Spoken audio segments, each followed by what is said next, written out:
Sinulat ko lang siya nung January 1st pala. Ayun.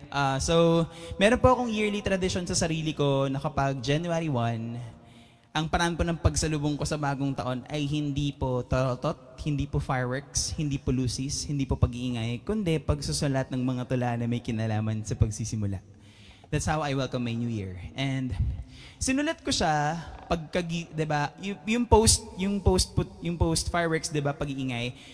'Di ba? Pag sinalubong natin ng alas 12, 'di ba? Tapos natulog ako ng ilang oras, pagkagising ko, siguro nasulat ko to around mga 8 or 9 in the morning. Sa Ilocos ko pa to nasulat nung January 1st.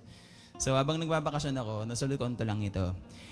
At ang tulang ito ay pinamagatang sa mga umagang kagaya nito, na kung saan there's this feeling na kapag New Year, pag gumigising ako sa umaga ng January 1st, parang pakiramdam ko bago lahat. Everything is new. Sabi nga ni Lord, di ba, in His Word, sabi nga ni Lord, behold, I make all things new. So, pamaganito lang ito ay sa mga umagang kagaya nito. Madalas natatagpuan natin ang ating mga sarili sa umagang kagaya nito.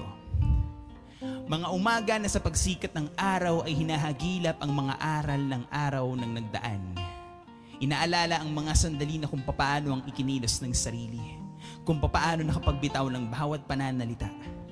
At sa mga umagang kagaya nito, na kapag may mga sandaling nakapagbigay ako ng yakap, pagtitimpi at pagtitiis sa kabila ng gumagalugad na pighati, ay pagpapasalamat sa may likha ang pagkakaroon ng pusong kayang magmahal at umunawa.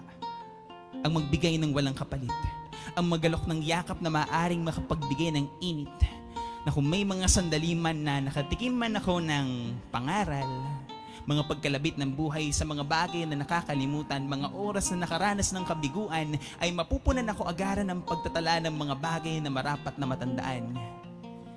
Itatago sa isipan, kukupkupin sa aking mga palad, gagamiting sandata sa patuloy kong paglakad.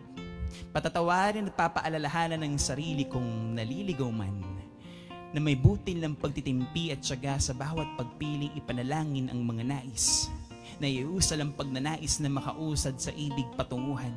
Ipapaubaya sa may kapal ang bawat hakbang, hindi babalawalain ang mga biyayang tumatambad sa aking arapan, akapin at ibabahagi ng buo at walang alinlangan. Sa mga umagang kagaya nito, lagi akong nakatatagpo ng pag-asa, ng kislap, ng hinahon, na oo, na kung may mga bagay mang dapat balikan, ito ay ang mga pagkakataong ang sarili ay hindi sinukuan at pinili ang magpatuloy at lumaban.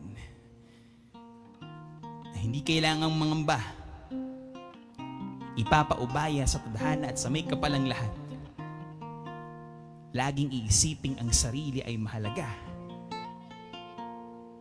at sapat.